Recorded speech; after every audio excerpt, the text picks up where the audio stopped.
Bismillahirrohmanirrohim. Assalamualaikum warahmatullahi wabarakatuh. Jumpa lagi di YouTube channel Bu Cahya. Kali ini kita akan belajar tentang ilmu pengetahuan sosial atau IPS untuk kelas 7. Nah, sebelum kita mulai pembelajaran kita hari ini, yuk sama-sama kita membaca basmalah dan juga doa belajar, oke? Submateri IPS yang akan kita pelajari kali ini adalah tentang sumber daya manusia di Indonesia, dimana kita akan membahas poin-poinnya, yaitu yang pertama adalah jumlah dan sebaran penduduk di Indonesia.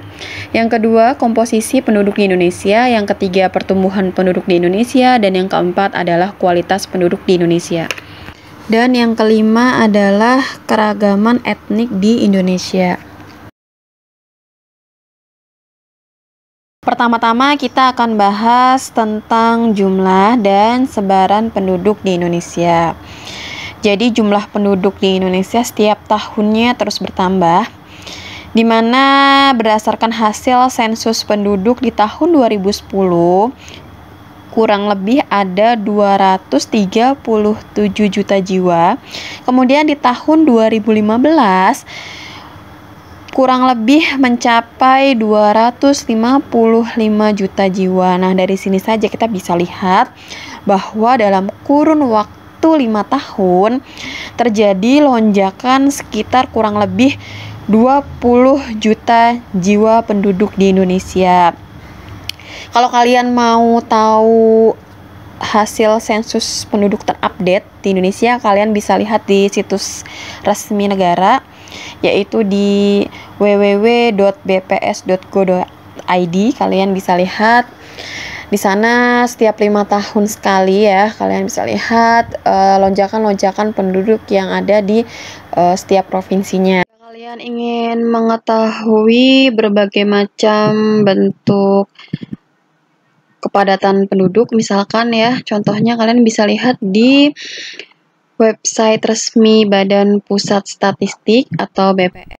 Di sini di www.bps.go.id kalian bisa lihat di sini ada sosial dan kependudukan. Kalian bisa mengetahui gender ya, laki-laki atau perempuan, kemudian geografi, iklim, indeks pembangunan manusia, kemiskinan dan ketimpangan, kependudukan, kesehatan, konsumsi dan pengeluaran, kemudian lingkungan hidup, pemerintahan, pendidikan, perumahan, politik, dan juga keamanan, dan juga ada potensi desa, sosial, budaya, sampai ke tenaga kerja. Bahkan kalian juga bisa lihat ekonomi dan perdagangan di negara kita ya. Di sini kalian bisa lihat, nah, ini ada ekspor impor, energi, dan lain sebagainya. Bahkan ada juga statistik tentang pertanian, juga pertambangan, mulai dari hortikultura, kehutanan, perikanan, dan kalian juga bisa melihat tabel tentang output ya, kepadatan jumlah penduduk. Kita perbesar dulu.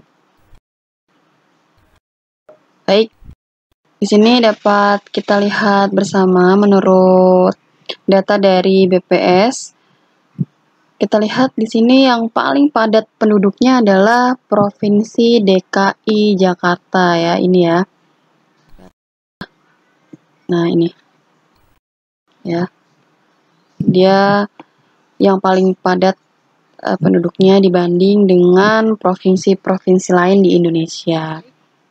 Kalau kita lihat di sini ada peta kepadatan penduduk. Kita lihat dari Pulau Sumatera, Pulau Jawa, Pulau Kalimantan, Pulau Sulawesi, dan juga Pulau Papua. Maka jika kita lihat berdasarkan jumlah kepadatan penduduknya, maka konsentrasinya paling banyak ada di Pulau Jawa ya, di sini lihat ya. Ya. Dan yang paling padat penduduknya adalah Provinsi DKI Jakarta. Nah, ini di titik yang berwarna merah ini ya. Ini kita lihat di sini untuk yang orange ini Pulau Jawanya ya. Di sini jumlah penduduknya cukup besar, sehingga laju pertumbuhan penduduknya juga cukup tinggi dan berkonsentrasi di Provinsi DKI Jakarta. Ini dia, oke. Indonesia dibandingkan dengan negara-negara di Asia Tenggara, termasuk negara yang jumlah penduduknya cukup besar. Bahkan Indonesia itu masuk sebagai negara dengan jumlah penduduk terbesar di dunia. Yang pertama dengan jumlah penduduk terbesar adalah Tiongkok atau Cina. Kemudian yang kedua adalah India.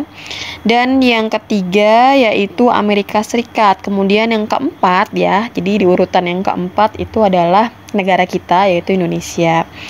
Berdasarkan informasi dan juga data-data yang sudah kita perhatikan tadi, maka pulau yang paling padat penduduknya adalah Pulau Jawa dan berkonsentrasi di daerah atau provinsi DKI Jakarta. Nah, Pulau Jawa kemudian secara khususnya adalah provinsi DKI Jakarta ini menjadi daya tarik bagi penduduk-penduduk di pulau lain atau di provinsi lain karena memiliki daya tarik yang luar biasa gitu ya. Jadi faktor-faktor yang menyebabkan orang-orang berduyun-duyun ingin tinggal di Pulau Jawa dan khususnya di wilayah atau provinsi DKI Jakarta ini karena yang pertama, industri yang tumbuh pesat mendorong penduduk dari provinsi lain untuk datang ke Pulau Jawa. Yang kedua adalah kota Jakarta ini tumbuh sebagai kota metropolitan yang dipandang bisa menawarkan penghasilan dan juga peluang ekonomi atau peluang kerja yang lebih besar. Yang ketiga, yaitu karena dianggap pertumbuhan pendidikan yang lebih baik dibandingkan di luar Pulau Jawa ya. Jadi pusat-pusat pendidikan dan lain sebagainya itu lebih banyak ada di Pulau Jawa, bahkan khususnya ada di Provinsi DKI Jakarta. Pembahasan selanjutnya adalah tentang komposisi penduduk. Kita pahami dulu ya sebelumnya apa sih komposisi penduduk. Nah, komposisi penduduk itu adalah pengelompokan penduduk atas dasar klasifikasi tertentu. Misalkan ada berdasarkan biologis, budaya, ekonomi, dan lain sebagainya. Jadi kalau misalkan contohnya ya, komposisi biologis ini mencakup komposisi penduduk berdasarkan apa? Yaitu etnis, jenis kelamin, dan juga umur. Nah, kalau untuk komposisi budaya biasanya mencakup tentang pendidikan, status pernikahan, agama, dan juga bahasa. Nah, kalau berdasarkan komposisi ekonomi, maka mencakup komposisi penduduk yang bekerja, kemudian tidak bekerja, dan pengangguran. Ya, jadi ada yang aktif, ada yang tidak aktif, begitu. Nah, komposisi penduduk ini sangat penting untuk memperlihatkan kepada kita kelompok penduduk seperti apa yang paling banyak di suatu wilayah di Indonesia. Kemudian selain itu, komposisi penduduk membantu sensus penduduk untuk mengetahui pertumbuhan jumlah penduduk berdasarkan kriterianya.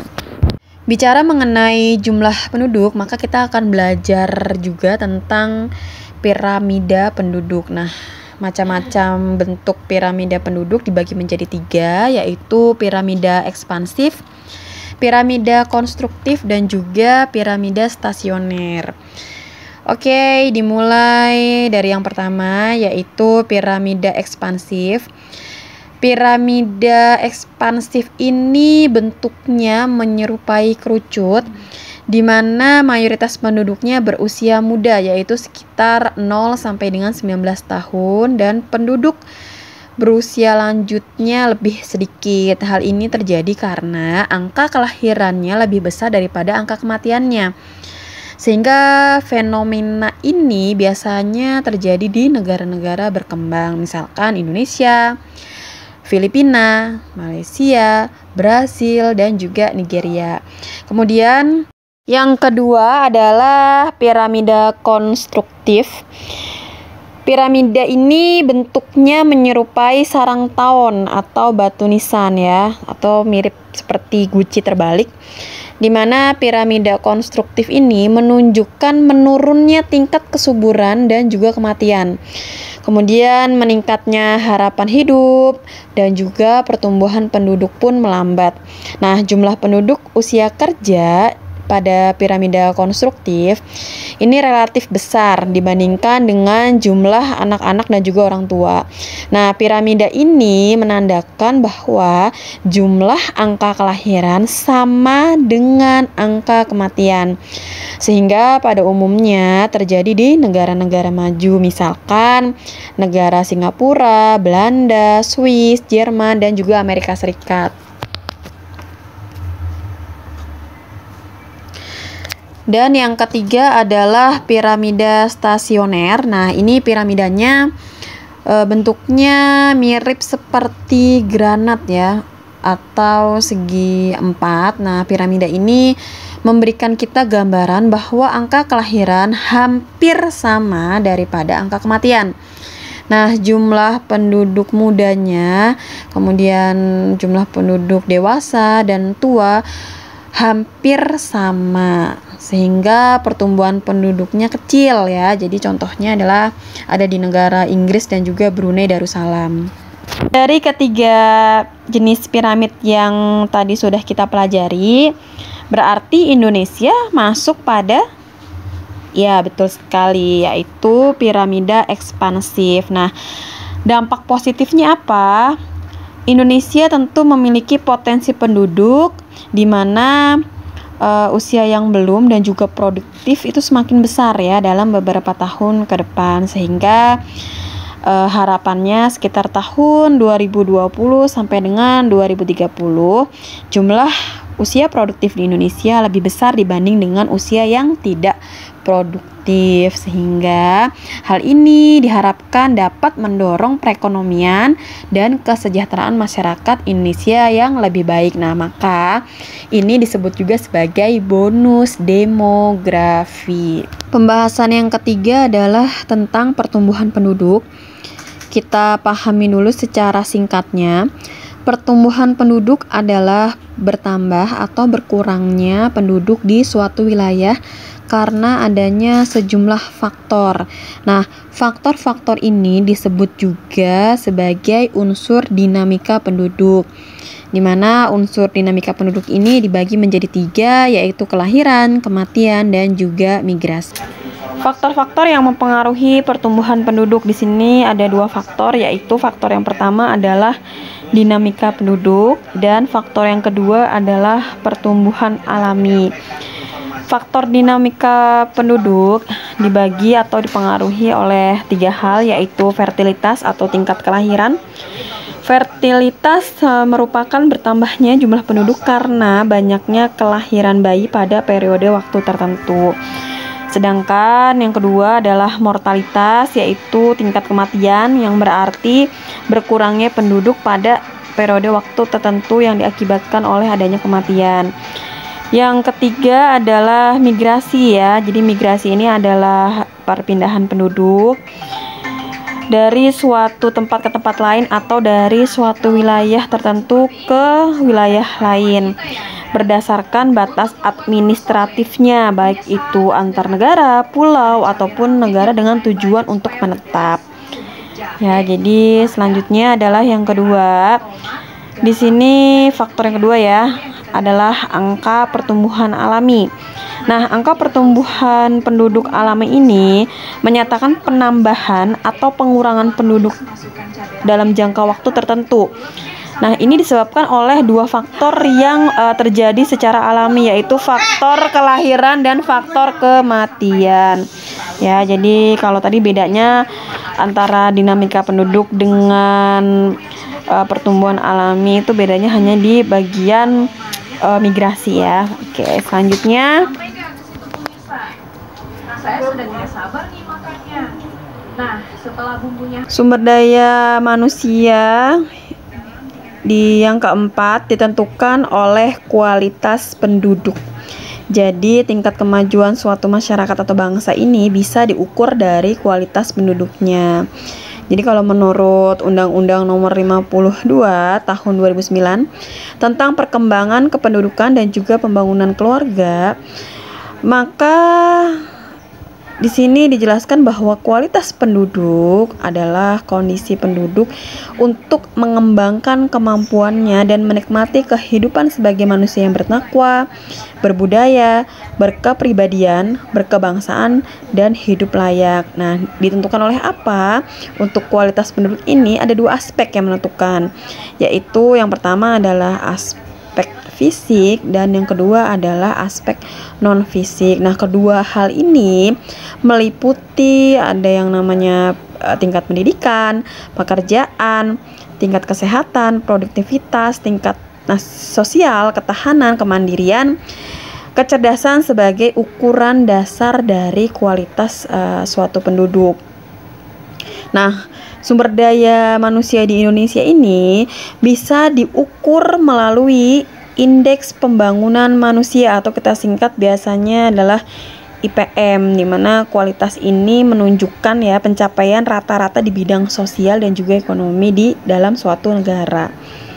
Nah, pembangunan manusia ini bisa memperhitungkan mulai dari kualitas hidup manusia seperti tingkat pendidikan, tingkat kesehatan, dan juga kualitas dari standar hidup manusia di dalam suatu negara. Kualitas penduduk di sini ya untuk pengukurannya melalui tingkat pendidikan penduduk Indonesia, di mana hal ini ada indikatornya yaitu angka harapan lama sekolah dan juga rata-rata lama sekolah di Indonesia. Jadi kita bisa lihat melalui pengukuran tersebut. Kemudian untuk tingkat kesehatan penduduk di Indonesia, di sini mencakup umur panjang dan juga hidup sehat. Ya, jadi diukur melalui angka harapan hidup pada saat lahir. Kemudian ada juga tingkat kesejahteraan penduduk Indonesia. Jadi secara luas, tingkat kesejahteraan penduduk ini digambarkan dengan standar hidup layak penduduk di suatu negara, di Indonesia tepatnya ya. Jadi standar hidup layak ini digambarkan melalui indikator pengeluaran per kapita yang disesuaikan atau daya beli masyarakat. Di mana pengeluaran per kapita yang disesuaikan ini atau kita sebut juga sebagai daya beli masyarakat merupakan kemampuan masyarakat dalam membelanjakan uangnya dalam bentuk barang ataupun jasa. Sumber daya manusia yang berikutnya ditentukan oleh yang kelima ya, yaitu keanekaragaman etnik di Indonesia. Nah, keanekaragaman di sini dalam bentuk suku, bangsa, dan juga bahasa, di mana yang kita tahu bahwa Indonesia dari Sabang sampai Merauke terdiri dari banyak suku bangsa dan juga bahasa.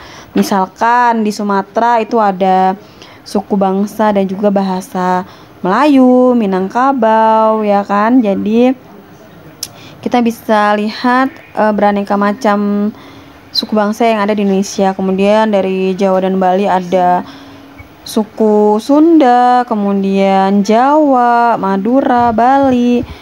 Kemudian dari Kalimantan ada Dayak, Banjar, dari Sulawesi juga ada suku Gorontalo, Minahasa, Bugis ya. Kemudian di Maluku ada suku Maluku.